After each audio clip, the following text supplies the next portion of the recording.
America के Florida में बारिश की वजह से सब कुछ थम सा गया है। लोगों की बात करें, उनको रेस्क्यू करके बाढ़ग्रस्त इलाकों से बाहर किया जा रहा है। कई इलाकों में इमरजेंसी के भी हालात नजर आ रहे हैं।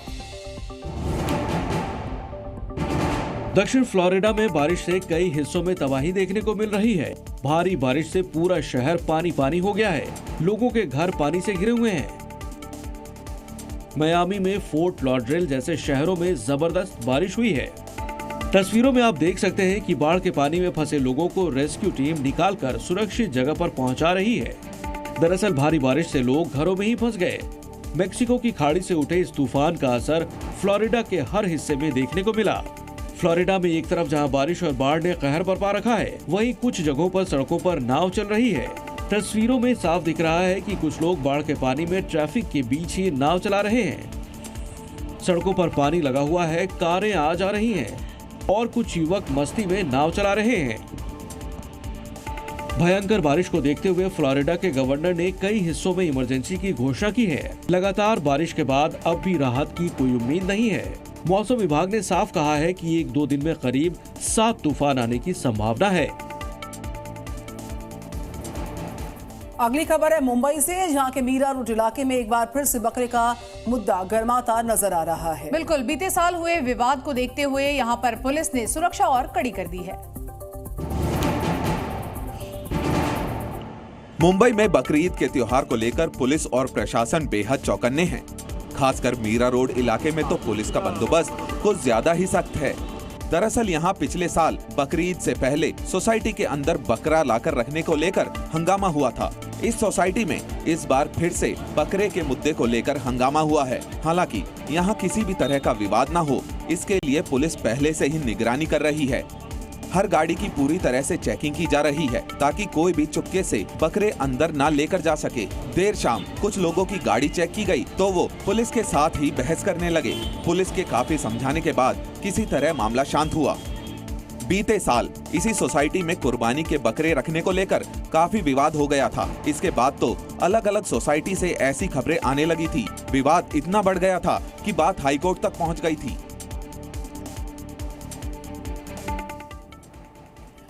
और इस वक्त की एक बड़ी खबर आपको बता दें, नीट रिजल्ट जांच से जुड़ा ये बड़ा मामला है। देखिए किस तरह से नीट मामले में 9 परीक्षार्थियों को नोटिस भेज दिया गया है।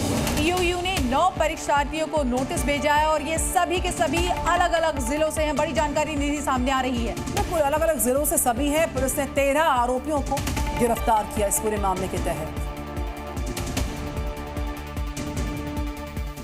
तो नीट परीक्षा की हम बात कर रहे हैं, इसको लेकर, इसके रिजल्ट को लेकर छात्रों का गुस्सा लगातार बना हुआ है। बिल्कुल, और वहीं नीट और पेपर लीक के मामले को लेकर विपक्ष भी केंद्र सरकार को लगातार घेरती हुई नजर आ रही है। नीट के रिजल्ट और पेपर लीक को लेकर एक तरफ छात्रों की नाराजगी सड़क पर प्रदर्शन के रूप में सामने आ रही है। शुक्रवार को सैकड़ों छात्रों ने मध्य प्रदेश के भोपाल में अपना विरोध जताया, तो वहीं दूसरी तरफ इस पूरे मुद्दे पर सियासी बवाल भी मचा हुआ है। ये बिहार और गुजरात, ये एनडीए का गठबंधन या नीट डिजास्टर अलायंस हो गया है। इस बीच शिक्षा मंत्री धर्मेंद्र प्रधान ने नीट परीक्षार्थियों और उनके अभिभावकों से शुक्रवार को मुलाकात की और उन्हें कार्रवाई का भरोसा दिया। सरकार प्रतिबद्ध है। सारे विद्यार्थियों के मन में ये निश्चित होनी चाहिए कि पारदर्शी प्रक्रिया अपनाई जाएगी। उधर इस मामले में गोधरा कनेक्शन सामने आने के बाद अब तक 5 आरोपियों को गिरफ्तार किया जा चुका है। आरोपियों के पास से पुलिस को 9 करोड़ 30 लाख के अलग अलग चेक भी मिले हैं। छात्रों का एड्रेस मिलते ही उन्हें संपर्क किया जाएगा।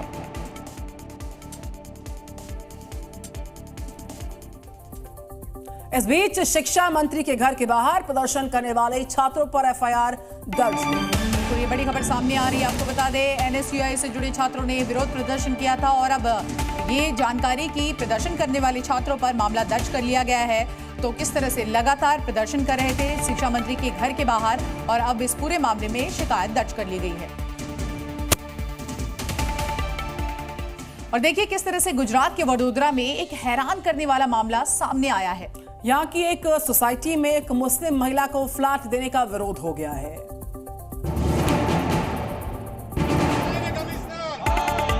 गुजरात के वडोदरा की इस सोसाइटी के लोग नाराज हैं और अपनी नाराजगी जताने के लिए वो कॉर्पोरेशन हाय हाय के नारे लगा रहे हैं। लोगों की नाराजगी का कारण है ये फ्लैट जो 44 साल की मुस्लिम महिला को मिला है। इस बात की जानकारी जैसे ही सोसाइटी के लोगों को मिली, वो इसके विरोध में उतर आए। दरअसल यहाँ के 461 फ्लैट में सभी हिंदू हैं और ऐसे में लोग नहीं चाहते कि किसी और समुदाय के लोग यहाँ रहने आए। निवासियों का कहना है कि अधिकारियों ने भ्रष्टाचार किया है और कानून को लागू नहीं किया। हमारा विरोध है मेनली कॉर्पोरेशन से कि जिन्होंने ये कुछ भी देखा नहीं कि भाई सारे मकान ये विस्तार हरणी विस्तार हमारा जो है वो हिंदू एरिया है, तो उसके अंदर एक एलोटेड मकान कैसे आया ये और एक मुस्लिम बना, तो इसके ऊपर तो पूरा क्वेश्चन आ जाता है कॉर्पोरेशन के ऊपर, तो भाई ये किसके कहने से ये आया है। गुजरात में घर खरीदने के लिए अशांत क्षेत्र लागू होता है, जिसमें प्रॉपर्टी लेन देन से पहले जिलाधिकारी से अनुमति आवश्यक है। अलग अलग मतों के लोगों के बीच संपत्ति खरीद बिक्री पर रोक होती है। अगर कोई ऐसी खरीद बिक्री होती है तो स्थानीय लोगों से एनओसी लेना होता है। तो इटली में हुए G7 समिट में पीएम मोदी ने कई देशों के नेताओं के साथ द्विपक्षीय वार्ता की है। बिल्कुल, इस दौरान पीएम मोदी ने जहां देश में हुए चुनावों का जिक्र किया, तो वहीं यूक्रेन के राष्ट्रपति जेलेंस्की को भी एक मंत्र दे दिया है। अपने एक दिन के इटली दौरे से पीएम मोदी आज भारत लौट रहे हैं। अपने एक दिन के इस दौरे में उन्होंने कई देशों के नेताओं के साथ मुलाकात की और भारत के साथ मजबूत साझेदारी पर बातचीत की। पीएम मोदी ने अमेरिका के राष्ट्रपति जो बाइडेन से बातचीत की और ग्लोबल साउथ के देशों की प्राथमिकताओं और चिंताओं को विश्व मंच पर रखा। इसके बाद उन्होंने इटली की पीएम जॉर्जिया मेलोनी से भी मुलाकात की। इटली में G7 से अलग यूक्रेन के राष्ट्रपति से भी पीएम मोदी की मुलाकात हुई। मुलाकात के दौरान पीएम मोदी ने जेलेंस्की को संवाद का मंत्र दिया और कहा, शांति का मार्ग संवाद और कूटनीति से होकर गुजरता है। इटली में हुए G7 कार्यक्रम में पीएम मोदी ने अपने संदेश से एक बार फिर भारत की मजबूत छवि पेश की। आउटरीच सत्र को संबोधित करते हुए उन्होंने हाल ही में खत्म हुए चुनावों का जिक्र किया। पीएम मोदी ने कहा कि भारत की जनता ने इस ऐतिहासिक जीत के रूप में जो आशीर्वाद दिया है वो पूरे लोकतांत्रिक विश्व की जीत है।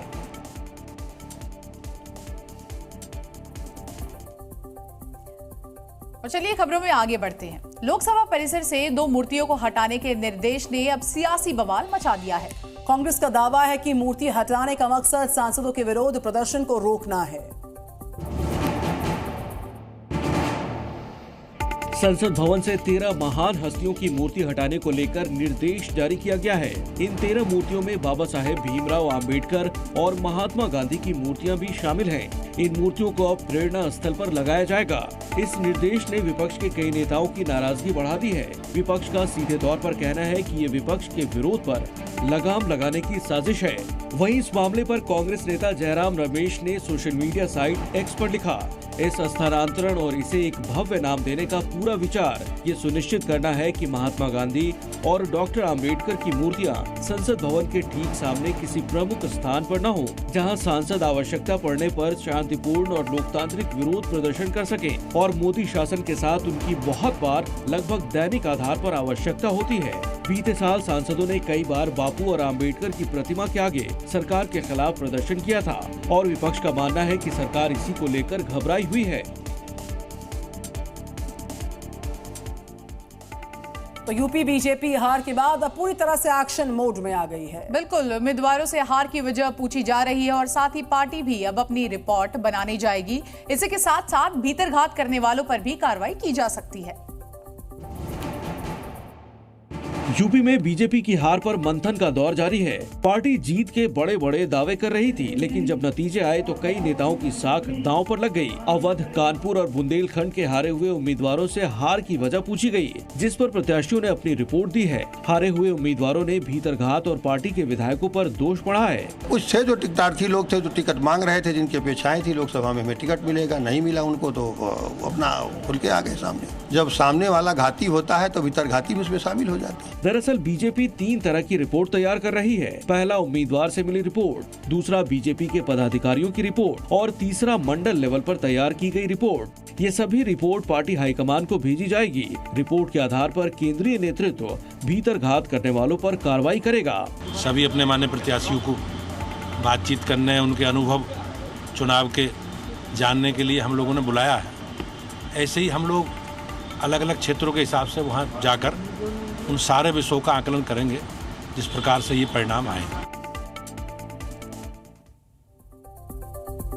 और देखिए, जम्मू कश्मीर में हाल ही में हुए आतंकी हमलों के बाद सुरक्षा को लेकर सरकार बेहद गंभीर हो गई है। साथ ही पंजाब के 5 जिलों में हाई अलर्ट जारी किया गया। पीएम मोदी भी 21 जून को श्रीनगर आ सकते हैं। 21 जून को इस बार होने वाला योग दिवस बेहद खास है, क्योंकि सूत्रों के मुताबिक पीएम मोदी इस बार योग दिवस कहीं और नहीं बल्कि श्रीनगर में मनाएंगे। लेकिन हाल ही में हुए 3 आतंकी हमलों के बाद अब उनके इस दौरे के लिए तैयारियां तेज हो गई हैं। खासकर घाटी में सुरक्षा के कड़े इंतजाम किए जा रहे हैं। केंद्रीय गृह मंत्री कल जम्मू कश्मीर की सुरक्षा स्थिति पर एक और विस्तृत नियम बैठक की अध्यक्षता करने जा रहे हैं। बैठक में जम्मू कश्मीर एलजी, राष्ट्रीय सुरक्षा सलाहकार और सेना, गृह मंत्रालय और पूर्ववर्ती राज्य के अन्य प्रमुख अधिकारी शामिल होंगे। पंजाब के 5 जिलों पठानकोट, गुरदासपुर, अमृतसर, तरनतारन, फिरोजपुर में भी हाई अलर्ट जारी किया गया है। जम्मू कश्मीर में बीते दिनों आतंकी 4 दिनों में 4 हमले कर चुके हैं। आतंकियों ने रियासी, कठुआ और डोडा में हमला किया था। वो इलाके की शांति भंग करने की कोशिश कर रहे हैं। हालांकि इसके जवाब में सुरक्षा बलों ने कठुआ में 2 आतंकियों को मार गिराया। बाकी आतंकियों की तलाश के लिए सर्च ऑपरेशन चलाया जा रहा है।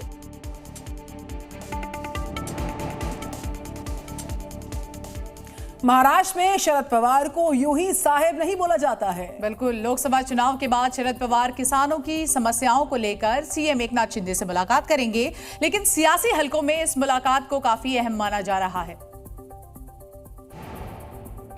एनसीपी नेता शरद पवार और महाराष्ट्र सीएम एकनाथ शिंदे के बीच जल्द होने वाली मुलाकात पर सबकी नजर है। हालांकि शरद पवार बारामती के किसानों की समस्याओं को लेकर शिंदे से मुलाकात करेंगे।